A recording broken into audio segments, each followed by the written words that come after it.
O resultado que você ainda não tem está atrás da página que você ainda não leu. Bem-vindo ao Clube da Mente de Ouro. Aqui a gente transforma leitura em resultado. Hoje a gente vai continuar no livro Arrume Sua Cama. Hoje é dia do capítulo 2. O título do capítulo 2 é Você Não Vai Conseguir Sozinho. Poxa, aí você pensa, mas com um título desse já me desanima, né? Eu não vou conseguir? Você não vai conseguir sozinho. Fica comigo, tá? Vamos lá. Gente, esse segundo capítulo do livro Arrume Sua Cama, ele gira em torno de uma ideia, tá? A ideia é a seguinte: não vá sozinho pela vida. Encontre alguém para remar com você, tá? É melhor ter alguém para remar com você do que ir sozinho pela vida. Essa é a ideia central do segundo capítulo, tá? O autor, William McRaven, ele usa uma metáfora nesse capítulo, que é a metáfora do treinamento da marinha, né? Nesse treinamento, os cadetes, eles remam sempre em equipe, para poder sobreviver primeiro e vencer em segundo lugar, tá joia? Então, qual que é a ideia desse capítulo? Encontre alguém para te ajudar a remar na sua vida, tá ok? Vamos começar? Eu vou lendo e a gente vai conversando, tá? Sobre o livro e tirando os insights para a vida real, tá? Lembrando sempre, gente, aqui é vida real, tá?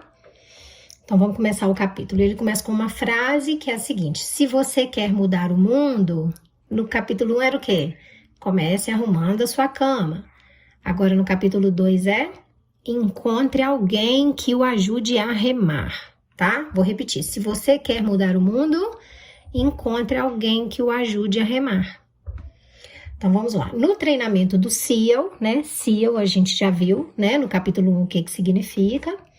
Eu aprendi cedo a valorizar o trabalho em equipe e a necessidade de confiar em mais alguém para me ajudar a vencer as tarefas difíceis. Para aqueles de nós que éramos girinos na esperança de nos tornarmos homens rãs, um bote de borracha de 10 pés era usado para nos ensinar essa lição fundamental. Então, ele começa aí agora a falar sobre a metáfora, tá? Do treinamento dos cadetes. Durante a primeira fase do treinamento, éramos obrigados a carregar o bote para todo lugar aonde íamos. Erguendo-o sobre nossas cabeças, saíamos correndo do alojamento e atravessávamos a rodovia em direção ao refeitório. Corríamos para cima e para baixo nas dunas de Coronado, curvados sob o seu peso.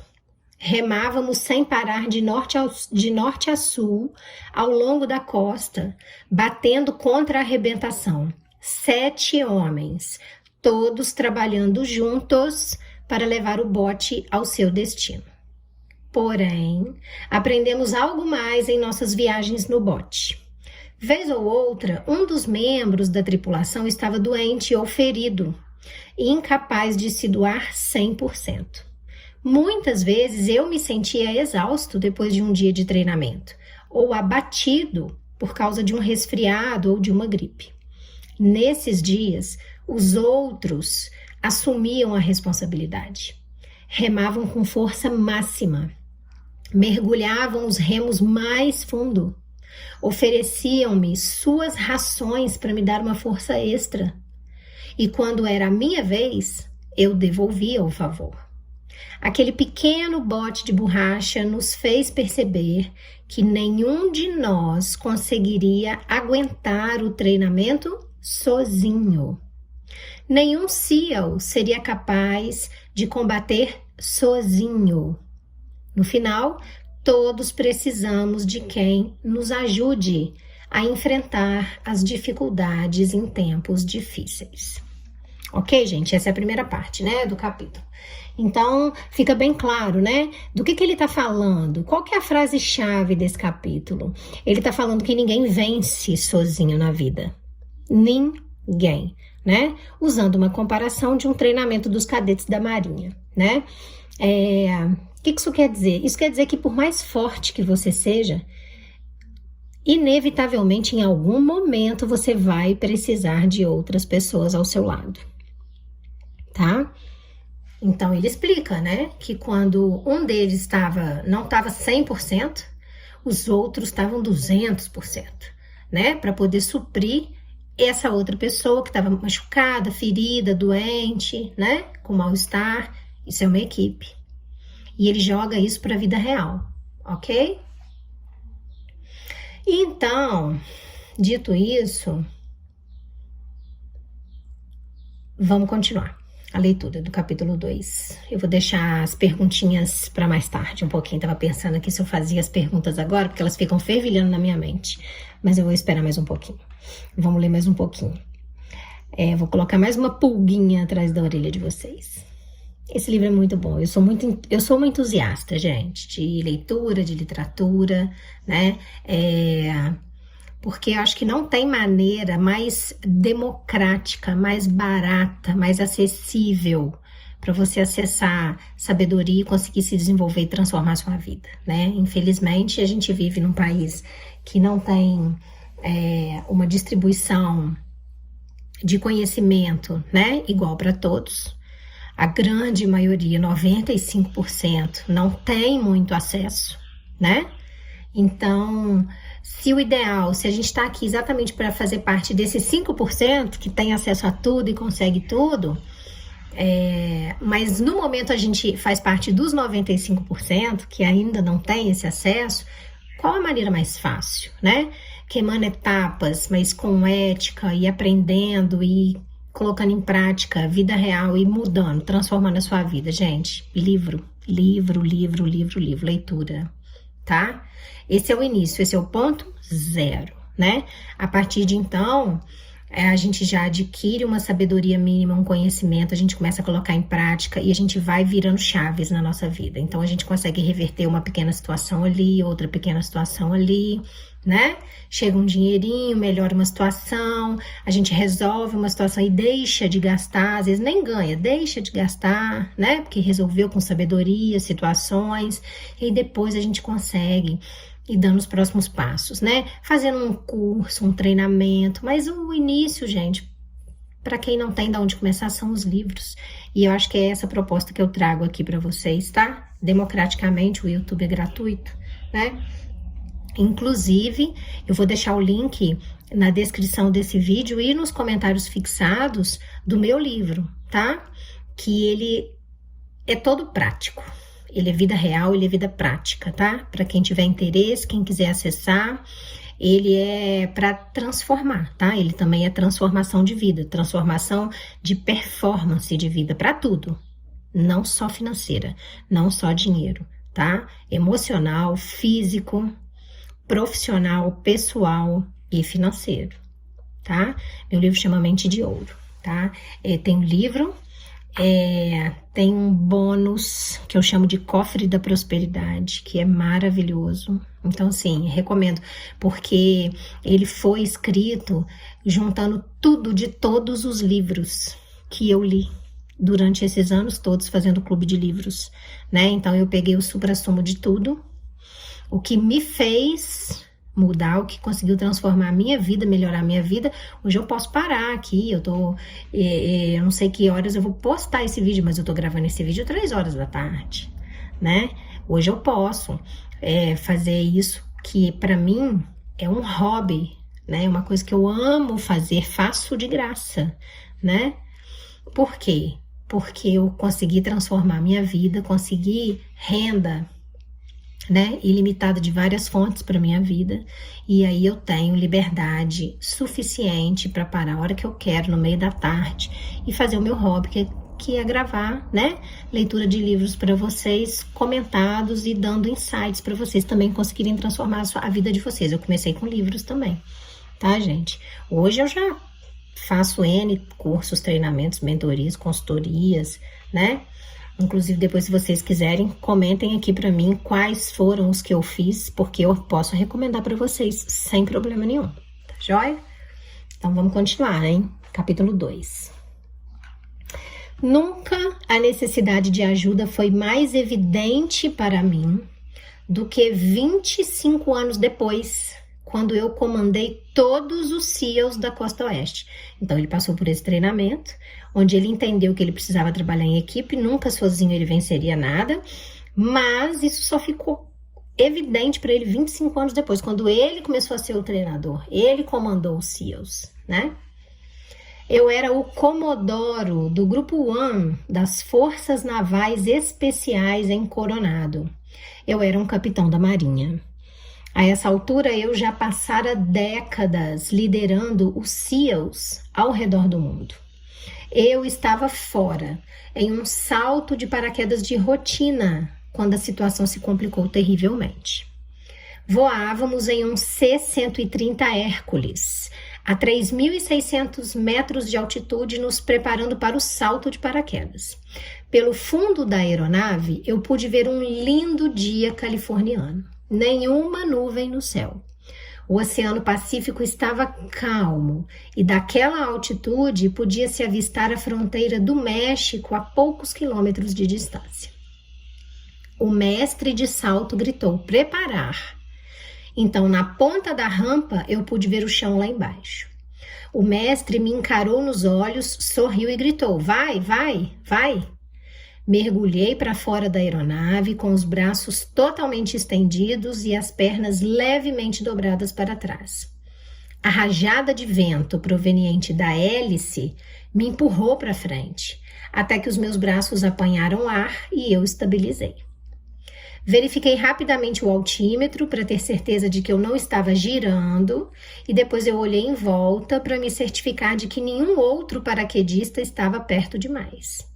Em 20 segundos, eu tinha caído a uma altitude de 1.700 metros.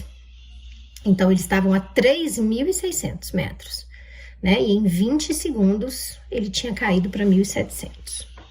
De repente, olhei para baixo e vi que um companheiro tinha deslizado por baixo de mim e interceptava o meu caminho em direção ao solo.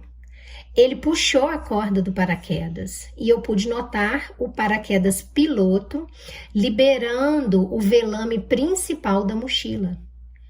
Imediatamente eu apertei os braços dos lados do corpo, forçando a cabeça para baixo na tentativa de escapar do velame que eclodia do paraquedas do paraquedista que estava embaixo. Tarde demais. O velame explodiu diante de mim como um airbag, me atingindo a 190 km por hora. O meu corpo ricocheteou e rodopiou fora de controle. Eu quase não senti o impacto. Por alguns segundos eu rodopiei freneticamente, tentando recuperar a estabilidade. Como eu não conseguia ver o altímetro, eu não sabia a quanto eu havia caído de altitude. Instintivamente eu alcancei o cordão do paraquedas e o puxei. O paraquedas piloto se soltou do pequeno bolso nas costas da mochila, mas se enrolou na minha perna, enquanto eu continuava caindo em direção ao solo. Quando eu lutei para me desembaraçar, a situação piorou. O paraquedas principal foi acionado em parte, mas com isso se enroscou na minha outra perna. Levantando a cabeça para o céu, eu pude ver que as minhas pernas estavam amarradas pelas duas longas tiras de nylon que conectam o paraquedas principal ao sistema de segurança nas costas. Eu tinha um tirante enrolado em cada perna. O paraquedas principal estava completamente fora da mochila, mas preso a alguma parte do meu corpo. Enquanto eu lutava para me livrar do enrosco, de repente, eu senti o velame me puxar para cima e começar a se abrir. Quando eu olhei para as minhas pernas, eu soube o que viria em seguida. Em segundos, o velame se encheu de ar. As duas tiras, cada uma enrolada em uma perna, se romperam violentamente, levando as minhas pernas com elas. Eu senti a minha pelvis se rasgar ao meio. Os milhares de pequenos músculos que ligam a pelvis ao resto do corpo se romperam nas articulações. A minha boca se abriu e deixou escapar um grito que poderia ser ouvido no México.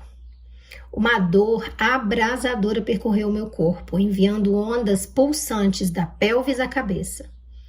Violentas convulsões musculares me atingiram no tronco, disparando mais dor para os braços e para as pernas.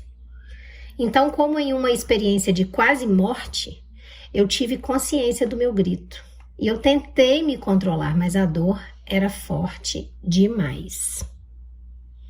Ainda de cabeça para baixo e caindo muito rápido, eu tentei endireitar o corpo, o que aliviou um pouco a pressão sobre a pelvis e as costas. Eu estava agora a 500 metros. Eu tinha caído mais de 1.200 metros antes que o paraquedas se abrisse.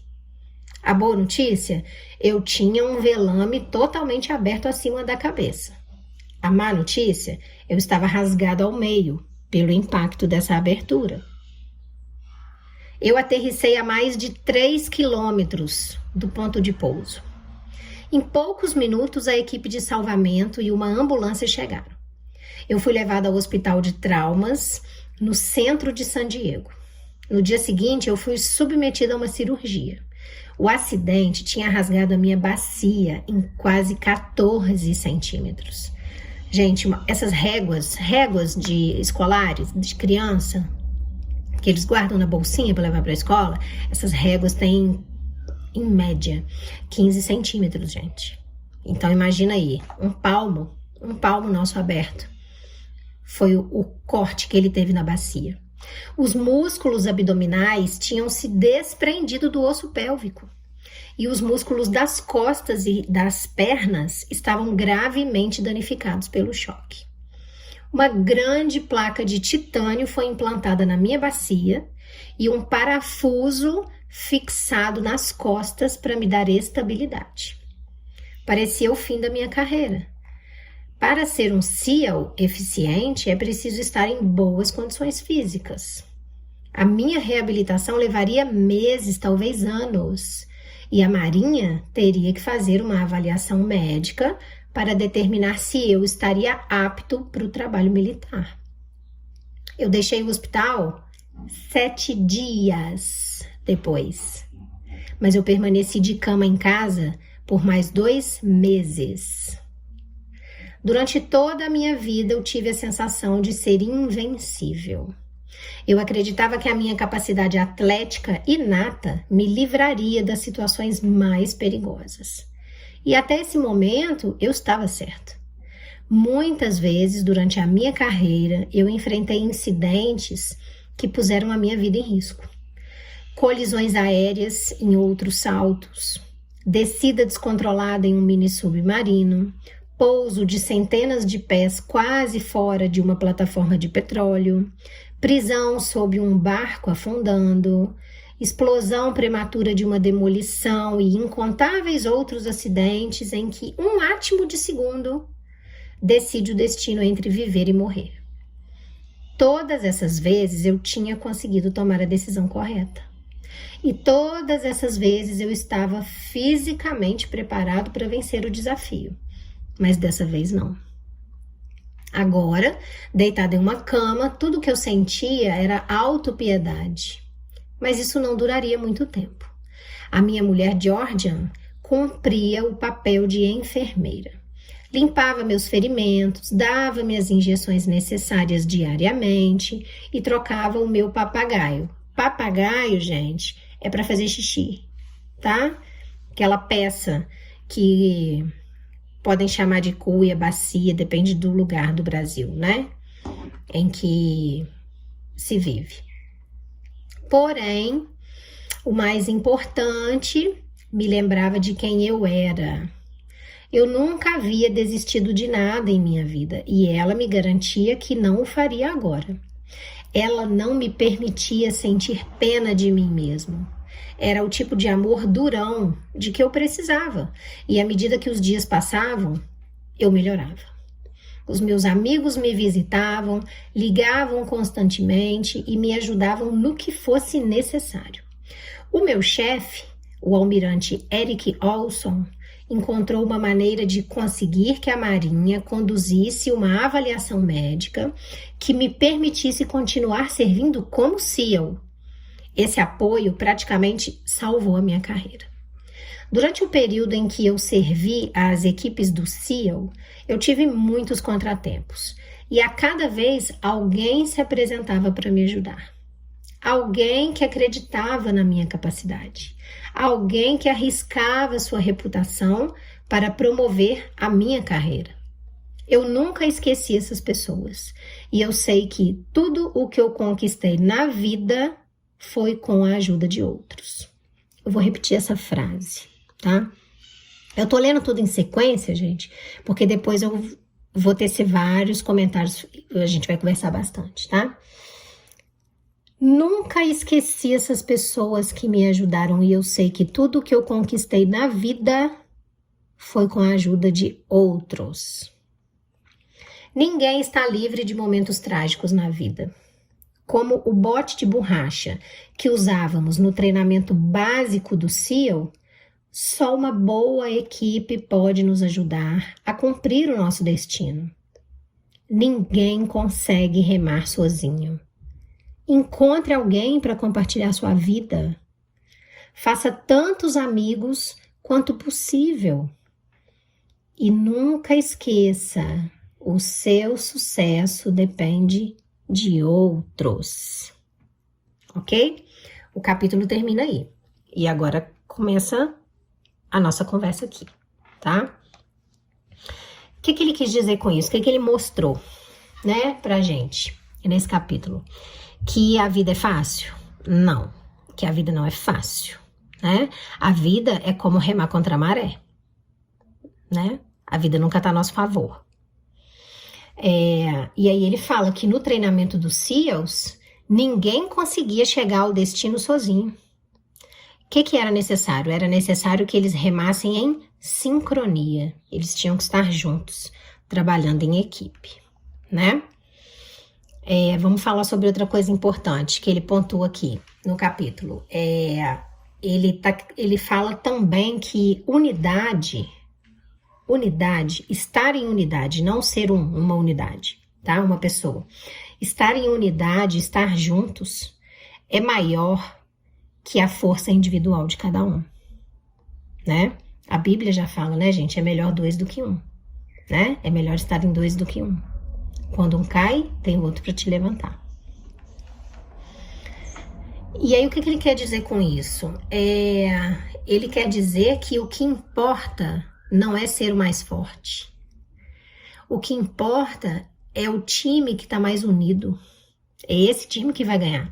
Não é o time que tem a pessoa mais forte. Não é você ser a pessoa mais forte do time. É se o seu time é o time mais unido, né? A vida também é assim, gente. Na vida é exatamente assim, tá?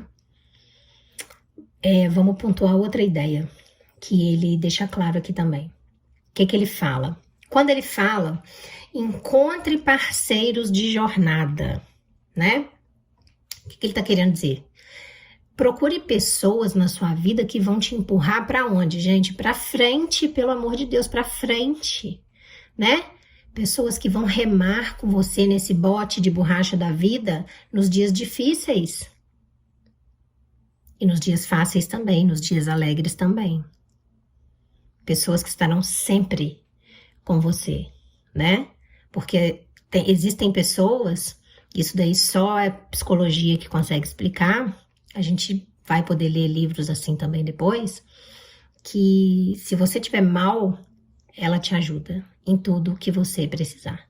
Mas se você estiver feliz, bem, alegre, conquistando as coisas, ela não suporta ficar do seu lado. Então ela não consegue te acompanhar na alegria, só na tristeza, né? A gente não quer pessoas assim. A gente quer pessoas que vão remar com a gente em todos os dias. Os difíceis e os alegres. Os fáceis. Tá? Então procure que você encontra. Você só vai encontrar se você procurar. Procure pessoas assim, tá? Outra coisa que ele pontua muito bem, de uma forma muito maravilhosa nesse capítulo 2, ele fala da esposa, né? Ele fala do chefe, ele fala dos amigos. E aí, eu falo com você, eu te pergunto, quem está remando com você? Né? A pergunta é, quem você escolheu para remar ao seu lado na vida? Quem? Pensa aí. Eu quero saber. Quem é a pessoa que sempre rema com você? Nos dias difíceis, nos dias fáceis? Marca ela aqui nos comentários para ela ouvir esse capítulo. Cita ela nos comentários. Faz uma homenagem, um elogio. Marca ela aqui. Faz uma declaração aí para ela. Ela merece, não merece? Uma pessoa que faz isso merece, né? Então, assim, quando a gente fala que esse capítulo é encontre alguém para remar com você, é sobre isso que a gente está falando. A gente está falando que você não precisa vencer sozinho na vida, não precisa, tá? A vida é, então, como remar contra a maré. Ninguém chega ao destino sozinho, né? Às vezes, se mata e se morre no caminho para fazer isso sozinho, né? Então, assim, eu acho que esse capítulo, ele é sobre descobrir a importância de se ter pessoas certas ao seu lado. Descobrir a importância dessas pessoas e valorizá-las, né? Eu pergunto de novo, quem está remando com você? Me fala aí quem está remando com você, né? O William McRaven, no treinamento dos SEALs, ele, sem o time dele, ele nunca chegaria ao final do treinamento, né? E ele tá falando, na verdade, nesse livro, não é sobre o treinamento da Maria, ele tá falando sobre a vida. A vida é igual, gente, a gente precisa de outras pessoas do nosso lado, né? Apesar de estarmos remando contra a maré, né? Se tiver mais gente remando junto, a maré não vence a gente vence a maré. Certo? E aí eu queria que vocês também me contassem aí nos comentários uma experiência que vocês tiveram onde vocês não conseguiram sozinhos, mas que em equipe vocês avançaram. Me conta aí, vocês devem ter alguma experiência dessa, né? Perdão, desculpa.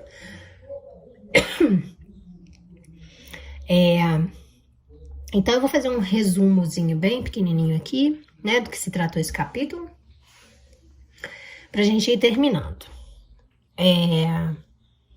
A gente vive hoje numa cultura que idolatra a ideia da gente ser autossuficiente, né, que a gente tem que conseguir sozinho, né, que a gente tem que ser o lobo solitário que vence sozinho, né, mas a realidade, gente, não é essa, ela é bem diferente. Ninguém vence grandes batalhas sozinho.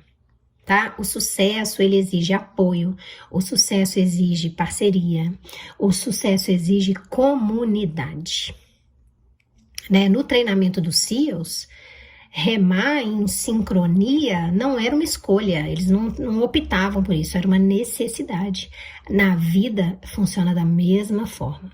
Não importa o quão forte você seja, se você tentar remar sozinho contra a maré, uma hora você vai se esgotar, você vai cansar e a maré vai te levar. Ter alguém que rema com você significa ter suporte emocional, motivação e responsabilidade compartilhada. E isso não te faz fraco, tá? Precisar de ter alguém que reme com você não te faz fraco, pelo contrário. Reconhecer que você precisa de outras pessoas é um sinal de inteligência, tá, gente? É um sinal de inteligência e humildade, né? Eu mesma já percebi que os momentos que eu mais avancei na vida foram aqueles em que eu tive pessoas certas ao meu lado, dividindo o peso do barco comigo, tá? Aí agora eu vou deixar umas perguntinhas para vocês, quem quiser responde para mim nos comentários. Quando foi a última vez que você tentou remar sozinho contra a maré? E como é que terminou essa história? Né? Outra pergunta, quem é a pessoa que hoje mais te ajuda a seguir em frente? Mais uma, você se considera bom em pedir ajuda? Ou não, você ainda carrega a ideia de que precisa dar conta de tudo sozinho? E também, essa é muito legal. Será que o time que está ao seu redor hoje é o time que realmente te leva para frente? E aí, né? Você acredita que é possível mesmo chegar longe sozinho? Me fala aí, vai pensando e já pode ir respondendo nos comentários, né? Então, gente, encontra alguém para te ajudar a remar, tá? Porque ninguém vence sozinho. Esse é o coração do capítulo, tá? Ninguém vence sozinho, tá? Aqui no Clube da Mente de Ouro, a gente entende que a disciplina e o sucesso também dependem de quem tá no nosso barco, tá? Somos nós, então vamos juntos, né? No treinamento dos SEALs, remar sozinho era impossível, né? O barco só avançava quando todos remavam juntos.